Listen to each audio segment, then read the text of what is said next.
નમસ્કાર વિદ્યાર્થી મિત્રો, કેમ છો? મજામાં? આજે આપણે ધોરણ 9 વિષય ગુજરાતી ગદ્ય 2 ચોરી અને પ્રાયશ્ચિતનો અભ્યાસ કરવાના છે. એના લેખક છે મહાત્મા ગાંધીજી.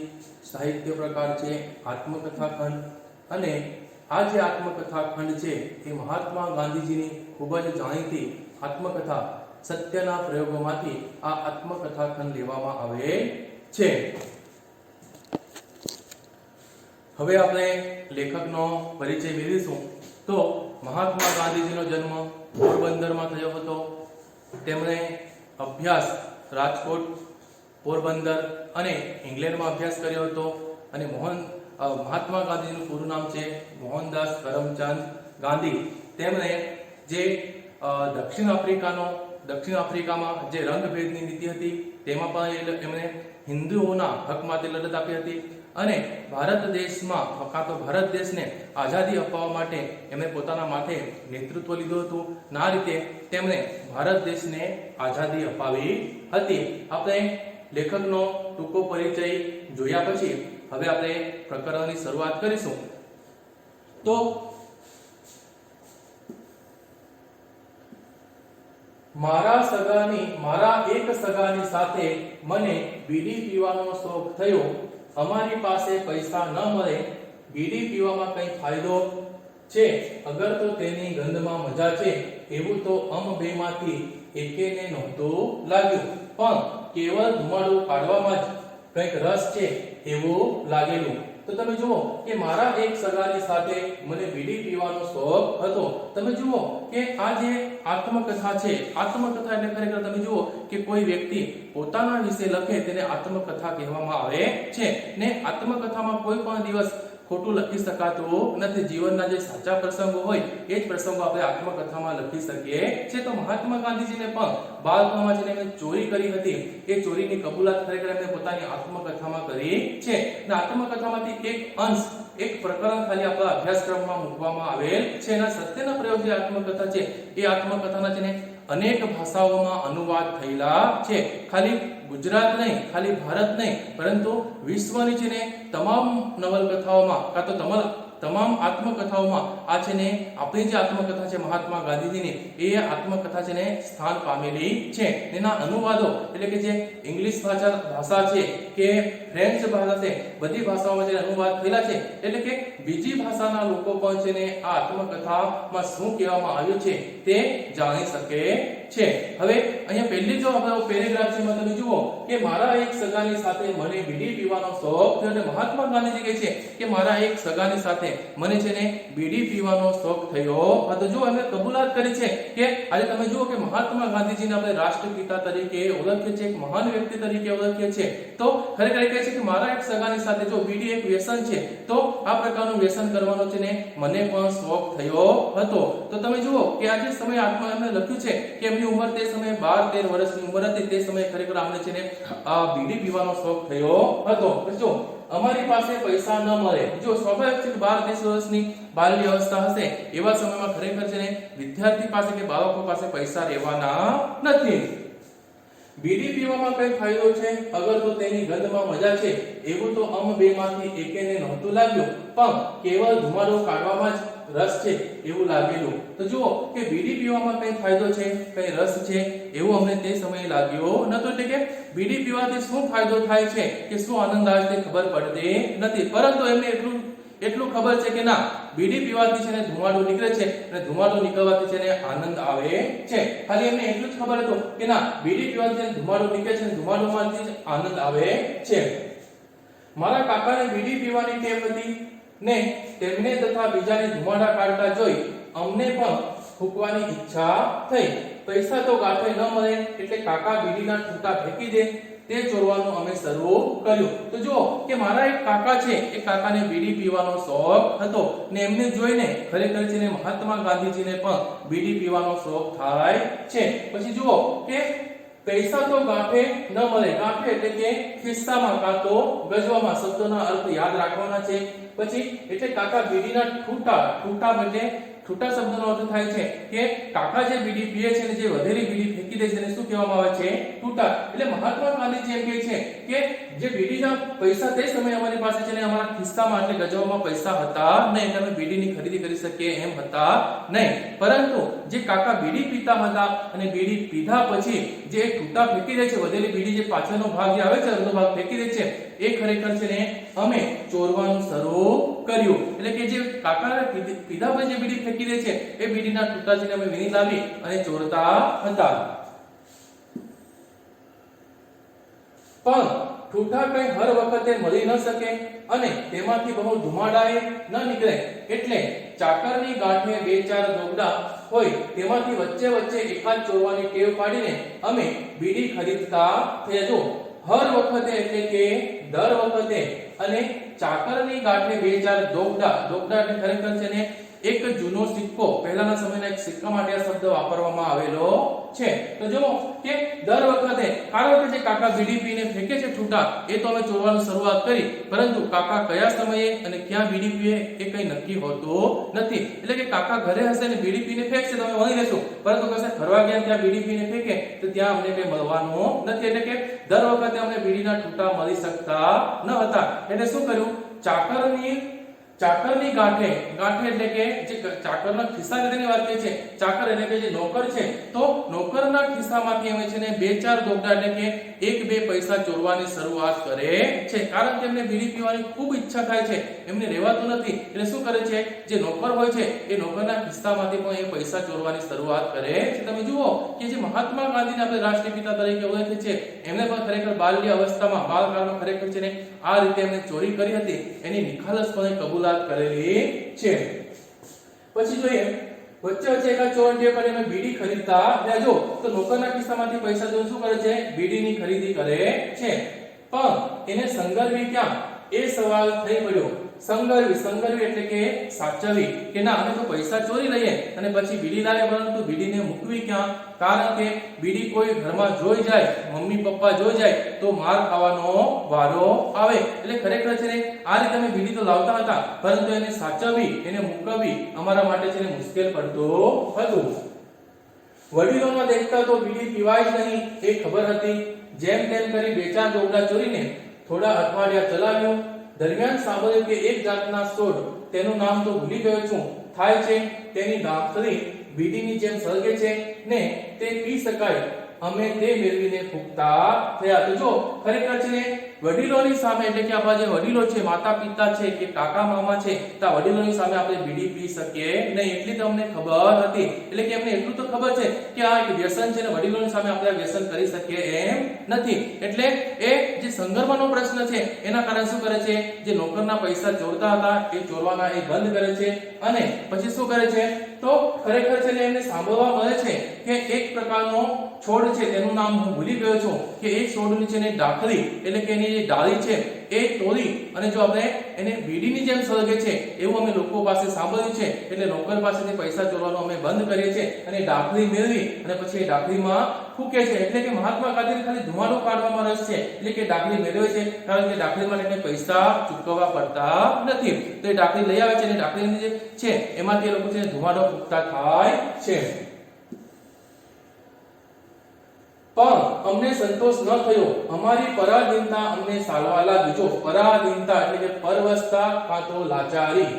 વડીલોની આજ્ઞા વિના કંઈ જ ન થાય એ દુઃખ થઈ પડ્યું. અમે કંટાળ્યા ને અમે તો આપઘાત કરવાનો નિશ્ચય કર્યો. જો આપઘાત એટલે કે આત્મહત્યા. તમે જો કે અમને સંતોષ ન થયો કે અમે શરૂઆતમાં ઠૂઠા બનીને પીતા હતા, નોકર પાસેથી પૈસા ચોરીને પીતા હતા, પરંતુ પછી ડાળખી મેળવીને પીતા હતા, પરંતુ અમને છે ને જે બીડી પીવાનો જે શોખ છે એનો કઈ સંતોષ મળતો નથી. તો છેલ્લે શું કરે છે કે વડીલોની આજ્ઞા વિના કંઈ જ ન થાય, કારણ કે વડીલોની આજ્ઞા વિના આપણે કશું કરી શકીએ એમ નથી. અને છેલ્લે એમને કંટાળી જાય છે, એ લાચાર બની જાય છે અને એ વિચારે છે કે હવે ખરેખર છે ને અમારે જીવવું નથી, અમારે છે ને આત્મહત્યા કરી લેવી છે. પણ આપઘાત કઈ રીતે કરવું? ઝેર કોણ આપે? અમે સાંભળ્યું કે ધતુરાના ડોડવાના બી ખાઈએ તો મૃત્યુ નિપજે. અમે વગડામાં જઈ તે મેળવી આવ્યા. જો કે આપઘાત કરવાનો નિર્ણય તો કર્યો છે, પરંતુ વિચારે છે કે આપઘાત આત્મહત્યા કઈ રીતે કરવી અને આપણને ઝેર કોણ આપશે એ પ્રશ્ન છે કે ખરેખર આપણને કોણ ઝેર આપશે. તો એમને સાંભળવા મળે છે કે ધતુરાના ડોલવાના બી, એટલે કે ધતુરાના જે જીંડવા આવે એના બી ખાઈએ તો ખરેખર છે એનાથી છે ને આપણને ઝેર જાય છે ને માણસનું મૃત્યુ થઈ જાય છે. આવું અમે સાંભળ્યું હતું. એટલે વગડામાં એટલે કે જંગલમાં જઈ અને શું કરે છે તો એ જે બી છે એ ધતુરાના બીજને છે અમે વીણી લાવીએ છે. સંધ્યાનો સમય શોધ્યો, કેદારજી મંદિરે દીપમાળામાં ઘી ચડાવ્યું, દર્શન કર્યા ને એકાંત શોધ્યું, પણ ઝેર ખાવાની હિંમત ન ચાલે. તુરંત મૃત્યુ નહીં થાય તો મરીને સો લાભ, પરાધીનતા કા ન ભોગવી છૂટું. જો તો કેદારજીના સંધ્યાનો સમય શોધ્યો તો જો સાંજના સમયે કેદારજીના મંદિરે જાય છે અને ત્યાં જે જ્યોત જાગૃત છે દીપમાળા એમાં એક ઘી ચડાવે છે અને એકાંત શોધે છે, કારણ કે એમને મરવું છે એટલે શાંત વાતાવરણની શોધ કરે છે. અને પછી એમને ઝેર ખાવાની હિંમત ચાલતી નથી. એમને મનમાં વિચાર આવે છે કે કદાચ ઝેર પી તો લઈએ, પરંતુ આપણું તરત મૃત્યુ ન થયું તો, આપણને વધારે હેરાનગતિ થઈ તો, અને મરીને શું લાભ થવાનો છે. એટલે કે મનમાં પ્રશ્ન ઉદ્ભવે છે. અને પરાધીનતા કા ન ભોગવી છૂટું, એટલે કે આ જે લાચારી છે એ લાચારી શા માટે ભોગવવી ન, એટલે ખરેખર છે ને હવે આત્મહત્યા નથી કરવી, પરંતુ જે લાચારી છે એ પરાધીનતા છે એને જ હવે છે ને ભોગવી લેવું અમને યોગ્ય લાગે છે. છતાં બે ચાર બીજા ખાવાની હિંમત જ ન ચાલી. બંને મોતથી ડર્યા અને રામજીને મંદિર જઈ દર્શન કરી શાંત થઈ જવું ને આપઘાતની વાત ભૂલી જવી એવો ઠરાવ કર્યો. ઠરાવ એટલે કે નક્કી. તો જો તે છતાં બે ચાર બી તો એ ખાય છે અને બીજા બી ખાવાની એમને હિંમત થતી નથી. અને બંને જ વિચારે છે કે હવે અમારે છે ને આપઘાત નથી કરવો અને રામજીના મંદિર એટલે કે ભગવાન રામનું જે મંદિર છે ત્યાં જઈ અને શાંતિથી છે ને આ જે આપઘાતની વાત છે એ વાત છે ને હવે ભૂલી જવી છે અને પોતાના મનને પણ છે ને શાંત કરી દેવું છે. હું સમજ્યો કે આપઘાતનો વિચાર કરવો સહેલો છે, આપઘાત કરવો સહેલો નથી. આથી જ્યારે કોઈ આપઘાત કરવાની ધમકી આપે છે ત્યારે તેની મારા ઉપર બહુ ઓછી અસર થાય છે અથવા મુદ્દલ થતી જ નથી એમ કહું તો ચાલે. મુદ્દલ એટલે કે સહજ. તો જુઓ કે ખરેખર આના પરથી હું સમજ્યો કે આપઘાત કરવાનો વિચાર કેવો છે, સહેલો છે, પરંતુ આપઘાત કરવો સહેલો નથી. આ ખરેખર મહાત્મા ગાંધીજીને પોતે અનુભવ કર્યો છે કે એમને વિચાર કર્યો આત્મહત્યા કરવાનો, પરંતુ એ આત્મહત્યા કરી શક્યા નથી. એટલે કે આત્મહત્યા કરવાનો જે વિચાર છે એ સહેલો છે, પરંતુ જીવનમાં એ ઉતારવું છે ને ખૂબ મુશ્કેલ છે. ને ઘણીવાર છે લોકો ધમકી આપે છે કે હું આત્મહત્યા કરી નાખીશ, તો મહાત્મા ગાંધીજીને કોઈ જ ફેર પડતો નથી. તમે જુઓ આજે કે ઘણા બધા લોકો છે ને એક પ્રકારનું છે ને બ્લેકમેલ કરતા હોય છે કે ના હું આવું કરીશ, હું મરી જઈશ, આમ કરીશ, તેમ કરીશ. તો ખરેખર મહાત્મા ગાંધીજી કહે છે જ્યારે પણ આત્મહત્યાની કોઈ મારી સામે વાત કરે છે તો મને સહેજ પણ અસર થતી નથી, કારણ કે એ માણસને મૃત્યુ પામવાનો નથી, ખાલી છે ને આપણને ડરાવે છે. આ આપઘાતના વિચારનું પરિણામ એ આવ્યું કે અમે બંને એઠી બીડી ચોરીને પીવાની તેમજ નોકરના દોકડા ચોરવાની ને તેમાંથી બીડી લઈ ફૂંકવાની ટેવ ભૂલી જ ગયા. જો કે આ આપઘાતનું પરિણામ એ આવ્યું કે શું આવ્યું પરિણામ, તો જે નોકરના અમે જે બીડી નોકરના ખિસ્સામાંથી પૈસા કાઢીને જે બીડી પીતા હતા એ બીડી પીવાની અમે શું કર્યું, છોડી દીધી. અમને જે ખોટી આદત પડી ગઈ હતી કે બીડી પીધા વગર અમને ન ચાલતું હતું, એ આદત પણ અમારી છૂટી ગઈ. મોટપણે બીડી પીવાની ઈચ્છા જ મને કદી નથી થઈ અને એ ટેવ જંગલી, ગંદી ને હાનિકારક છે એમ મેં સદાય માન્યું છે. જો અહીંયા જંગલી એટલે કે અસભ્ય શબ્દનો અર્થ યાદ રાખજો. તો જો મોટપણ એટલે કે મોટા થઈ ગયા પછી મને બીડી પીવાની કોઈ દિવસ ઈચ્છા થઈ નથી. ને જે બીડી પીવાની જે ઈચ્છા છે ખરેખર કેવી છે, અસભ્ય, જંગલી એટલે કે અસભ્ય અને ગંદી ટેવ છે. ખરેખર આવી ટેવ આપણને પડવી જોઈએ નહીં. બીડીનો આટલો જબરદસ્ત શોખ દુનિયામાં કેમ છે એ સમજવાની શક્તિ હું કદી મેળવી શક્યો નથી. જે આગગાડીના ડબ્બામાં ઘણી બધી બીડી ફૂંકાતી હોય ત્યાં બેસવું મને ભારે થઈ પડે છે ને તેના ધુમાડાથી હું ગુંગળાઈ જાઉં છું. અહીંયા ગુંગળાઈ જવું એટલે કે અકળાઈ જવું. તો ખરેખર મહાત્મા ગાંધીજી કહે છે કે બીડી પીવાનો લોકોને આટલો જબરદસ્ત શોખ શા માટે છે હું હજુ સુધી સમજી શક્યો નથી, કારણ કે બીડીમાં ખરેખર છે કોઈ પણ પ્રકારનો આનંદ મળતો નથી. લોકો ખાલી ધુમાડા કાઢે છે. તો તમે જુઓ આગગાડી એટલે કે રેલગાડી, ટ્રેન ગાડી, તેમાં જુઓ તમે કે લોકો છે ને મોટા ભાગના લોકો આપણને બીડી પીતા જોવા મળે છે. તો લેખક જ્યારે આમાં મુસાફરી કરે છે, મહાત્મા ગાંધી જ્યારે મુસાફરી કરે છે, ત્યારે ખરેખર છે ને આવા લોકોને બીડી પીતા જોવે છે, એમના ધુમાડા થાય છે, ત્યારે ખરેખર છે ને મહાત્મા ગાંધીજી છે ને અકળાઈ જાય છે, એમને છે ને ગુંગળામણ થવા લાગે છે. હવે આગળ જોઈશું.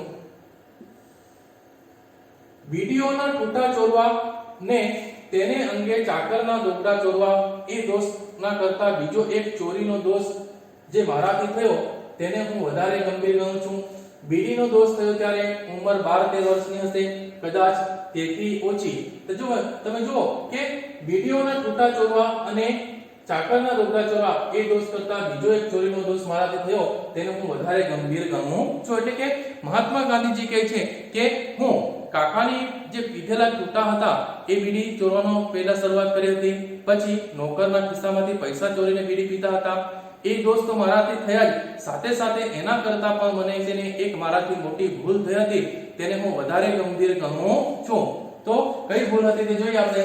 તો બીડીનો દોષ થયો ત્યારે ઉંમર 12-13 વર્ષની હશે, કદાચ તેથી ઓછી. જો કે માત્ર 12-13 વર્ષની ઉંમરે તમને છે ને બીડી પીવાનો જબરજસ્ત શોખ થયો હતો, કાં તો તે કરતા પણ મારી ઓછી ઉંમર હશે. એટલે તમે જુઓ કે 7મા-8મા માં તમે ભણતા હોય એટલી એમની ઉંમર હશે. બીજી ચોરી વેળાએ ઉંમર 15 વર્ષની હશે. જો બીજી ચોરી કરી ત્યારે કેટલી હશે? 15 વર્ષની. આ ચોરી મારા માંસાહારી ભાઈના સોનાના કડાના કપડાની હતી.